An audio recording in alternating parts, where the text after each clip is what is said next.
Nais lamang namin sundan at sundin ang tinatalaga ng saligang batas at ng batas kaugnay sa halalan. Kung anong nag-a-apply sa amin, marapat lang mag-apply sa lahat ng kandidato. So tuloy yung pagdinig sa Senado para sa postponement? Tutuloy pa rin yun. Sir, SP, sir, since ang presidente nag-appoint ng BTA officials, so ang easy remedy sa situation is for the president to replace them lang. Yes. Yes. Gaya nga na sabi ko, ang aking interpretasyon, lahat no naghain ng Certificate of Candidacy ay deemed ipso facto resign. Meaning wala na silang kailangan isumite na letter of resignation. Wala nang resignation na kailangan pantanggapin bago maging effective. Pag-file ng Certificate of Candidacy tulad ng mga ibang appointive officials, di ba na tumakbo, deemed ipso facto resigned na sila. Sir, kasi meron pong Supreme Court, may petition sa Supreme Court, kina-question yung pananatili ng BTA officials dahil nga nagpala sila ng COC. So sir, ibig sabihin, sa gusto, kung gusto ng presidente palitan sila, Sa ngayon, oo. Ang tinatawag nating case or controversy, pagkakaroon ng actual case of controversy, pwedeng magmula sa isang panig o kabilang panig. Sa kasong ito may naghain, sa kasong ito naman, kung pinatupad ng Pangulo yung pagpapalit sa kanila, edi sila naman yung maghahain. Yung mga tinanggal naman sa paniniwala nila, valid yung election code nila, sila naman ang maaaring mag-question sa aksyon ng Pangulo. Pwedeng pagmula ng kaso magkabilang panig. Pero sa batas, sir, since appointee sila ng presidente, the president can act at any time. Yes. So SP, you don't need to wait for the SC decision on this bago mapalitan ni Pangulo yung ano, tama? It's a consideration in regard to postponement. Ayaw nilang i-postpone, hindi ba? Pero, paano naman kung hindi mo po-postpone na sila pa yung nandun? Kaya nga sabi ko, matuloy man o hindi ang postponement, fairness dictates na yung mga appointed official na tumatakbo dapat considered resigned na. So was it your recommendation to the president na to act? For him to appoint replacements as regards the 35 members of the BTA who filed their respective certificates of candidacy dahil yung BTA pa rin ang governing body sa BARM. Maraming mga pagpapasyang gagawin sa mga susunod na buwan na dapat hindi magamit sa politika at mapaboran isang panig laban sa kabilang panig. So sir, urgent yung replacement para magpatuloy yung function ng BTA? Well, the President guaranteed that he will decide on the matter as soon as possible. Paano yung proseso, sir, ng replacement? The President will simply appoint. Sila yung... Kasi nga, ipso facto resign. Reading ko, Sally. Sa pananaw ko, hindi na kailangan maghain pa ng letter of resignation. Hindi na kailangan pang may tanggapin na resignation.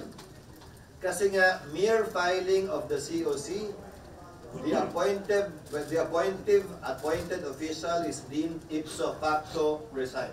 So walang kailangan mag-nominate para yung replace ng president? Yung proseso ng nomination, nasa kamay na ng Pangulo yan. Yung proseso ng pagpili, sino mang may appointing authority, di ba? May kanya-kanyang proseso ng pagpapasya, kaugnay ng pag-appoint. So right now, sir, habang walang replacement, hindi nag-function ng BTA? Nagpa-function sila ngayon, dahil iba ka opinion nila, di ba? Nagpa-function sila ngayon, at sa ngayon, posible, hindi ko sila inaakusan, posible rin nagagamit nga yung kanilang pwesto sa kanilang kandidatura. Sir, may initial concerns po ba na nasabi si Pangulo or mukhang... Ako nang humiling ng meeting. Opo, pero may concerns po ba siya na ni-raise dun sa recommendation niyo or mukhang gagawin naman po niya yung mag-replace? Ayoko siyang pangunahan hanggat hindi siya nagsasalita. Mas magandang manggaling sa kanya kung sakasakali ang magiging pasya na Malacanang kaugnay sa bagay nito. Tinatanong kasi ko ni Sally kung ano yung meeting ko daw kahapon, kung ano emergency. Sabi ko wala ako humiling ng pagtitipon dahil para sa akin importanteng bagay ito at bahagi ito ng pagtimbang namin sa paano kalang ipagpaliban ng halalan o hindi. Sir, wala pang concern, sir. Sir. Certify na daw ba ni Presidente as urgent itong pinayag mo na?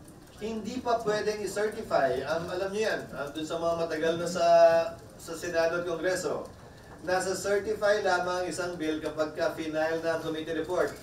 Dahil may tsansa na magsasubmit ang komite ng substitute bill at magbabago yung numero. E di magsacertify pa ulit dun sa bagong numero ng Senate bill. So in practice, nag-i-issue ng certification ang Malacanang kapag ka may committee report na na-final ang komite at nasa plenaryo na yan. But is he inclined to... I have no idea. That was not discussed last time. Sir, illegal po ba o legal yung function ng 35 na yun? Para sa akin, sa ngayon, illegal na yun. Dahil ipso facto, by operation of law, deemed resigned na nga sila nung naghain sila. At kung pinangahawakan nila yung provision ng election code, gaya na nasabi ko, para sa akin, void ab initio din yun. That is unconstitutional from the beginning. Dahil klarong paglabag yun sa express provision, hindi lamang ng Omnibus Election Code, pero pati na rin ng ating saligang batas. So lahat ng activities nila mula nung COC filing, illegal or pwedeng questionable? Hati din ang desisyon ng Korte Suprema kaugnay niyan. May nagsasabing de jure acts na ginagawa nilang sa opisina nila dahil resigned na dapat sila, hindi valid. May mga desisyon din nagsasabing de facto valid yon hanggang palitan. So depende. Kaya ako sinasabi ito at kaya ako nag-request ng pagpupulong kay Pangulo. Mas maagang mapagdesisyon na nito, mas may iiwasan yung mga problemang sinasabi ninyo. Na paano yung mga gagawin nila, legal pa ba yun, valid pa ba yun, so sweldo pa ba sila? Lahat ng ito may iwasan, mababawasan kung mapagpapasya nito sa lalong madaling panahon. And debatable din kung pwede silang kasuhan sa ginagawa nilang. After the fact din yan, desisyon na yan, may naghain na ng kaso, di ba, na dapat considered na silang resign. Kinakatigan ko yung posisyon yun, pero dinadagdagan ko pa, hindi na kailangan maghintay pa ng resolusyon ng kaso. Dahil kung ano man yung iniiwasan nating kasamaan, lamang, pabor, sa isang panig sa eleksyon ito, magagawa na kung hindi tayo gagalaw ng mabilis. Sir, meron bang concern sa possible resistance ng DTA officials sa mga MLF leaders? Hindi ko alam. Pero kung hindi ako nagkakamali, ang papalit din naman sa kanila ay ayon sa peace agreement ay galing din naman sa grupo at sektor nila. So dapat walang problema doon. Again, wala akong pinapaboran na tao o grupo. Ang nais ko lamang ay magkaroon tayo ng malinis, patas at parehas na halalan. As you always hear, right? Every election. Holding elections is not the end-all be-all. The main point and the most important point in holding elections is that it is clean, honest, believable, and peaceful. Sir, confident kayo na makakuha ng enough votes dito sa Senate yung proposed bill nyo pushing for the postponement ng ballot?